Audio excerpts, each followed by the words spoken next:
Today is Monday, July 22nd. A story you're going to love hearing. And now, a word from our title sponsor. Are all financial advisors fiduciaries? Fewer than you think. Not knowing could reduce your lifestyle. Hi, I'm Mitch Kramer, founder and CEO of Fluent Financial. A fiduciary is a regulatory term to reduce conflicts of interest in wealth management. A fiduciary always works in your best interest. A non-fiduciary advisor might put their compensation or company ahead of yours. At Fluent Financial, we are certified financial planners acting as fiduciary advisors. To learn more, go to fluentfinancial.com or Fluent Financial's YouTube channel.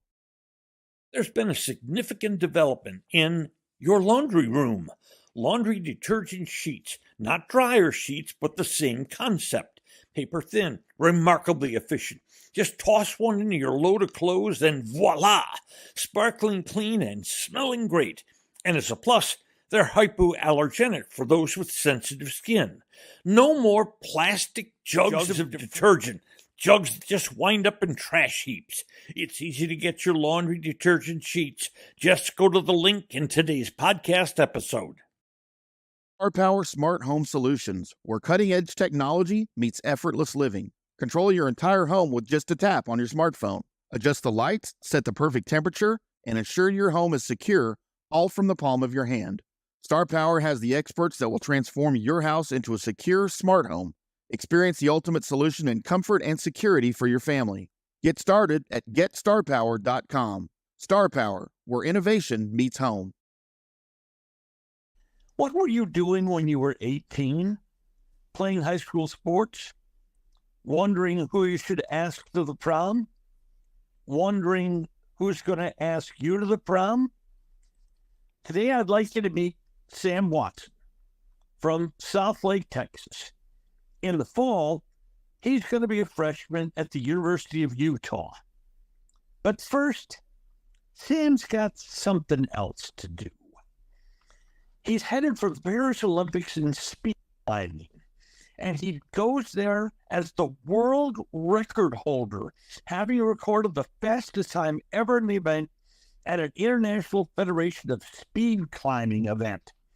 Sam has won several events, several climbing events around the globe, and he's one of the favorites in Paris. Good morning, and thank you for your time. That was a beautiful intro. Good morning, and thank you. So my name is Sam Watson, and I am the fastest climber in the world. I am a 3-time World Cup champion and the world record holder going into the Paris Games. When do you leave for Paris? So just in 4 days now, I will depart for Paris to take part in the opening ceremony. The only reason I know anything about climbing, Sam, is my stepson Alec loves the sport. And by the way, he's from Southlake, Keller. But let's begin by exploring your sport with some fast questions. How high is the wall? So 15 meters or about 45 feet. When you compete, is it against time? Is it against another climber? Or is it both? So you have a seeding round, which seeds you into races. Then you have 2 qualification laps, just like I would say F1 is. You get your placement laps, and then you are paired up in a bracket format, just like the Sweet 16 or the playoffs, but it's not a series. It's just a single elimination bracket until eventually you have a gold medal. How is timing so accurately measured? So there's clocks that are pretty expensive and pretty delicate, that are just analog machines that have wires that can transfer data super fast at 1,000 times per second, because if you're doing milliseconds, you have to update it 1,000 times per second. So it's very, very accurate. When you climb, do you have protection against the possibility of falling? Yeah, so you're clipped into what's called an autobelay, which uses a magnetic device to retract a rope or a lanyard on while you're climbing up. So people actually often see videos and think the rope is pulling you up, but it is not. It doesn't actually take weight off you. It's just if you were to fall, you would be caught by this device. Am I guessing that when you started, you didn't have this wonderful kind of protection, and that you landed a few times yourself? The safety system has definitely improved over the years, but I've never straight up done it without a rope. How many steps, once you leave the pad, how many steps to the top? So this is why I said that speed climbing is probably the lowest margin of error sport. It is 30 moves at max speed, so 30 limb movements as you get to the top of the wall, and you have to do them at max speed. And then to win a gold medal at the Olympics, you have to do it 3 times in a row to win the bracket. So it is 90 in a row. Sam, you did this in 4.79 seconds? That is correct. That is the current official world record. I don't even know where to start. Okay, so let's begin where you started. When did you start climbing and why? So I started climbing for the first time when I was a very, very little kid, and I would just climb things at my house. So like I would wedge myself between these 2 pillars at my house and just shimmy my way up. And that was my first introduction to climbing. And then my parents eventually took me to the gym on my 5th birthday. And that was the first day I was allowed to climb at the gym. And I fell in love with it ever since. Wow. Did you play any high school sports? In high school, no. I was pretty much fully dedicated to climbing at that point. I'm a massive basketball fan, particularly of the San Antonio Spurs, and I played a little bit in like middle school when I was younger. Wasn't that tall, wasn't that good, but I still love watching it. So not a really massive thing of any other sports. I just loved climbing and the comp climbing scene ever since I was a very little kid. Let's talk about your passport for a minute. You've competed around the world. Where? What are some of the places you've competed? So there is a World Cup tour, so about 7 events every year all around the world. And some of my favorites have been Jakarta, Indonesia, which is a capital of the island nation, an archipelago.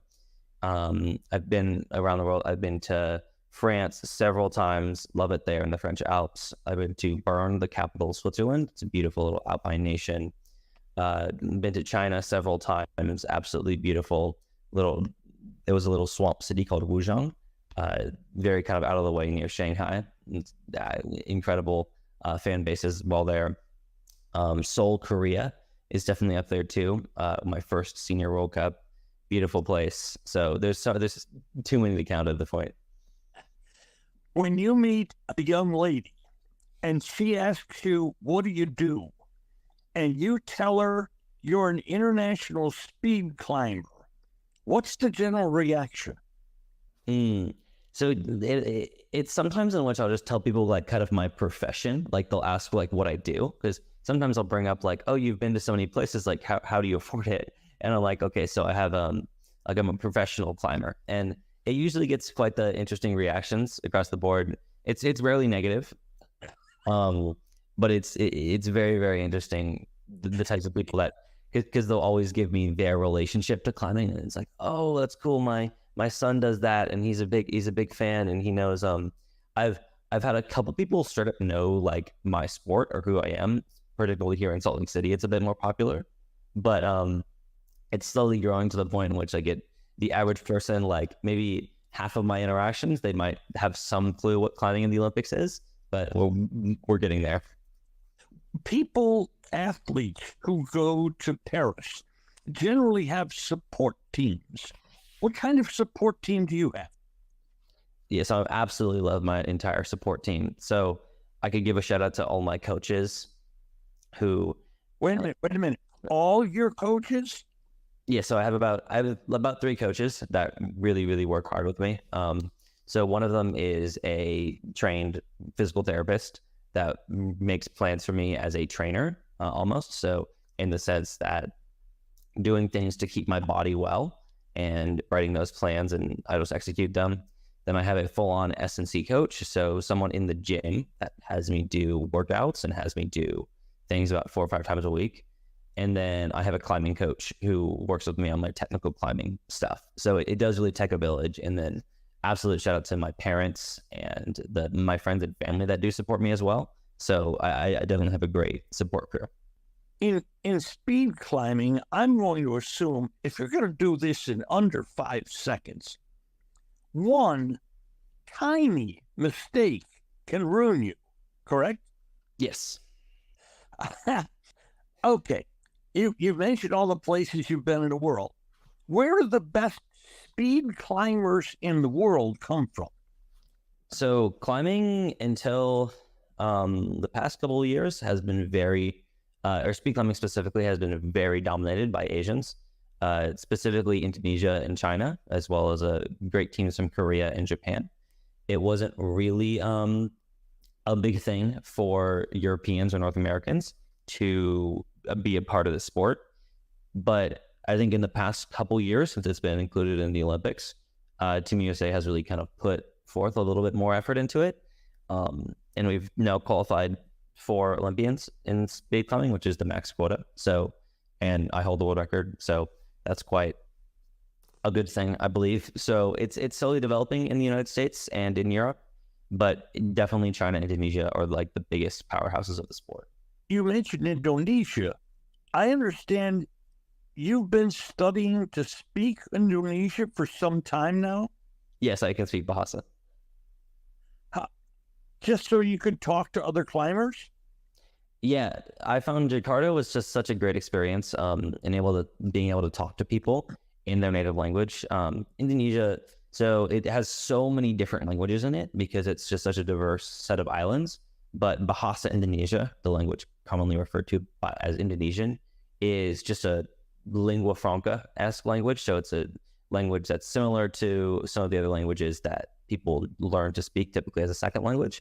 So it's not very hard to learn. It was more so just learning words, and the grammar wasn't too complicated. So I learned a good bit of it. I wouldn't say I'm fluent, but I could definitely have some conversations in Bahasa. I understand you're also into chess. Yes, I'm a big chess player. You do, of course, know there are world championships in that also, if you want to shoot for something there. Yeah, so I definitely have considered doing like USCF or the United States Chess Federation, or competing maybe collegiately in chess. But I do not think at all that I would be able to put in the work and the hours and then straight up just be talented enough to be a world-class chess player as well. There are some incredible minds behind chess that would just be absolute like prodigies at 13 years old that are becoming grandmasters on the scene, and they only get better.